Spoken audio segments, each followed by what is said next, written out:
Hello, मैं आपके सामने एक क्वेश्चन लेके आई हूँ। वो क्वेश्चन है, शिक्षा के सार्वभौमिकरण के संप्रत्यय को स्पष्ट कीजिए। ठीक है, यानी कि शिक्षा सबके लिए। शिक्षा के सार्वभौमिकरण, यूनिवर्सलाइजेशन ऑफ एजुकेशन का अर्थ यह है कि समाज के हर बच्चे को बिना किसी भेदभाव के शिक्षा उपलब्ध कराना, है ना। यूनिवर्सलाइजेशन का मतलब होता है कि सबके लिए, तो हर बच्चा बिना किसी भेदभाव के शिक्षा ग्रहण करे, चाहे वो किसी भी वर्ग से हो, किसी भी जाति से हो। ठीक है, इसमें यह सुनिश्चित किया जाता है कि सभी बच्चों को विद्यालय में प्रवेश, नियमित उपस्थिति और शिक्षा पूर्ण करने का अवसर मिले। क्या तय किया जाता है इसमें कि जो विद्यालय में बच्चों को प्रवेश मिले, वो रेगुलर मिले, बच्चा उपस्थित रहे और शिक्षा पूर्ण करे। ठीक है ना। तो सबसे पहले देखते हैं हम शिक्षा के सार्वभौमिकरण की परिभाषा।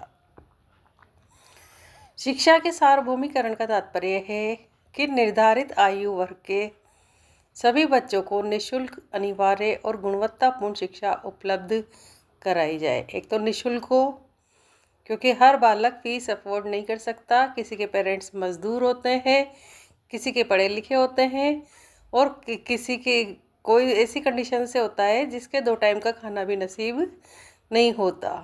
तो बच्चों को शिक्षा का अधिकार है, तो बच्चों को शिक्षा निःशुल्क मिलनी चाहिए। अनिवार्य है, यानी कि उनका पढ़ना जरूरी है। 6 से 14 वर्ष तक के बच्चे विद्यालय जाए और गुणवत्तापूर्ण शिक्षा उपलब्ध कराई जाए। गुणवत्तापूर्ण शिक्षा से मतलब है कि उनके जीवन में उस शिक्षा का उपयोग हो, उस शिक्षा को काम में लेकर कोई न कोई रोजगार ग्रहण कर सके, ताकि अपना जीवन सुचारू रूप से चला सके। ठीक है ना। तो निःशुल्क, अनिवार्य और गुणवत्तापूर्ण शिक्षा उपलब्ध कराई जाए, ताकि कोई भी बच्चा शिक्षा से वंचित न रहे। पॉइंट नंबर 2, शिक्षा के सार्वभौमिकरण के प्रमुख तत्व। पहला पॉइंट क्या पढ़ा था अपन ने? शिक्षा के सार्वभौमिकरण की परिभाषा।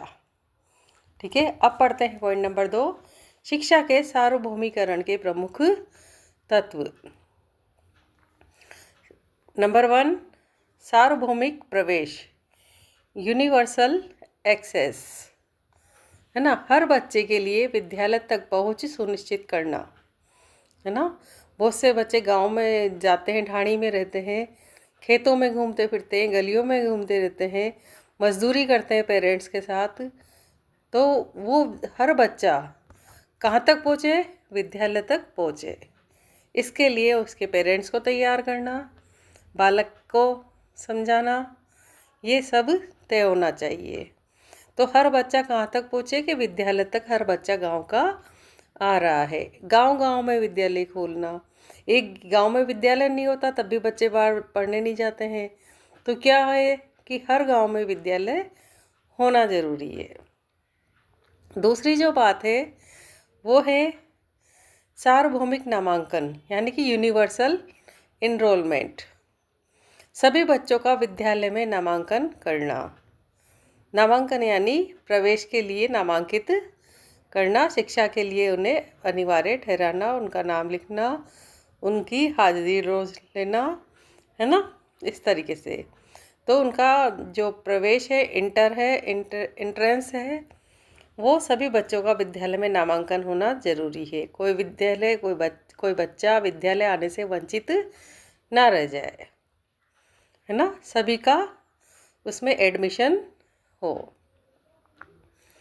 तीसरी बात जो है वो है सार्वभौमिक स्थायित्व, यूनिवर्सल रिटेंशन, यानी कि बच्चों को पढ़ाई बीच में छोड़ने से रोकना और पूरी शिक्षा दिलाना। बच्चे क्या होते हैं, कुछ दिन प्रभाव में आकर, जैसे कुछ दिन जुलाई के महीने में स्कूल स्टार्ट होता है तो बच्चे जुलाई में आ जाते हैं, क्योंकि नए बैग मिलते हैं, नई नई ड्रेसें, यूनिफॉर्म मिलती है स्कूल से, किताबें मिलती है।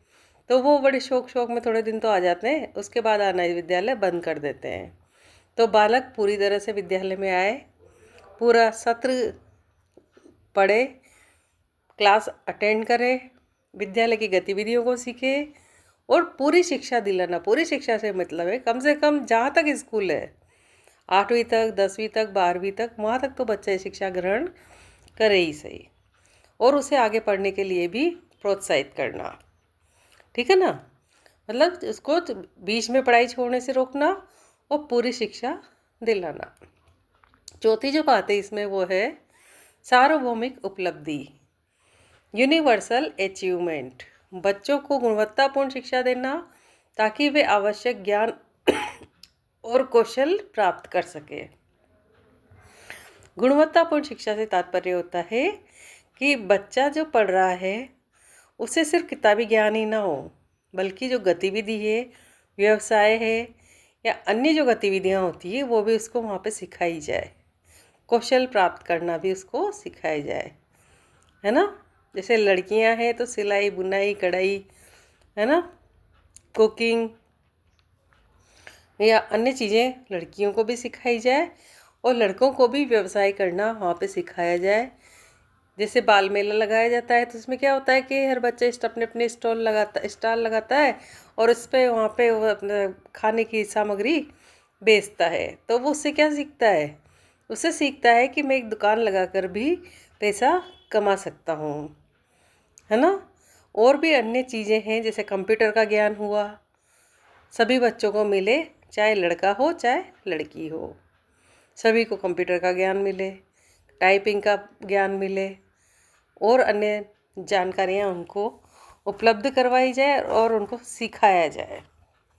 ठीक है ना, तो वो क्या होता है गुणवत्तापूर्ण शिक्षा, ताकि जब वो अपनी स्कूल की मार्कशीट लेकर नए स्कूल में जाए, नए शहर में जाए या नौकरी के लिए आगे जाए तो उसे कोई काम करने में झिझक ना हो या अपने आप को कम ना समझे।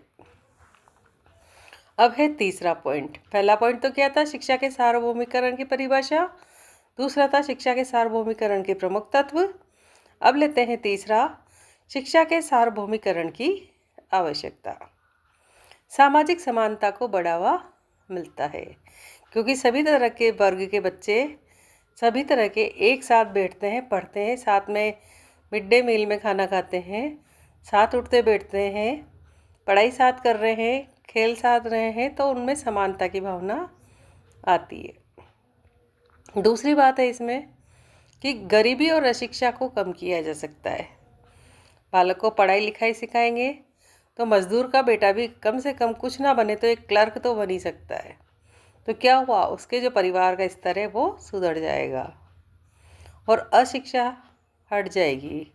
यदि वो पढ़ा लिखा होगा तो वो उसके बच्चों को पढ़ाएगा, उसके छोटे बहन भाइयों को पढ़ाएगा। ठीक है ना।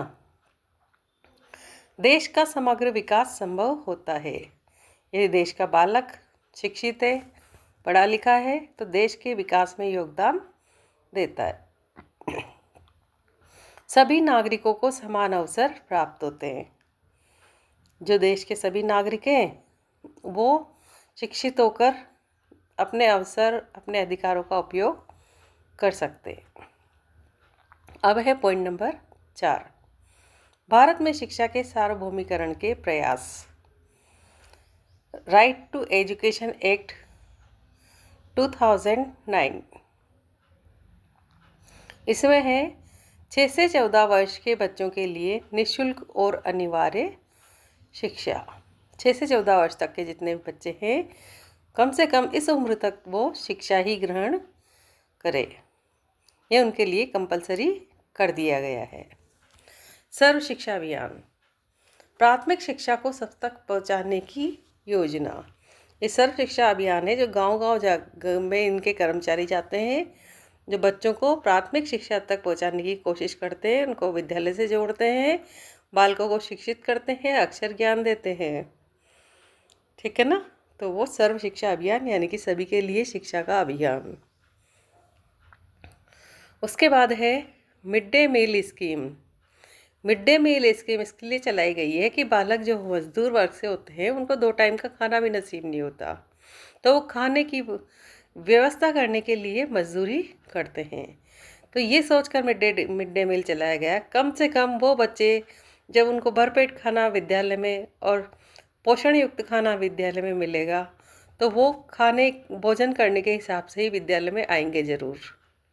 और जब विद्यालय में आएंगे तो उनका पढ़ाई का स्तर भी सुधारा जाएगा, उनका रहन सहन, उनका उठना बैठना, उनको शिक्षित किया जाएगा, साक्षर किया जाएगा, है ना।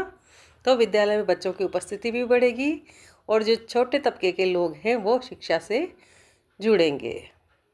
ठीक है, तो मिड डे मील स्कीम ये सोच के चलाई गई थी। ठीक है, और अन्य जानकारी लेके आपके सामने फिर आएंगे। तब तक के लिए हमारे चैनल को लाइक शेयर सब्सक्राइब करें। जय हिंद, जय भारत।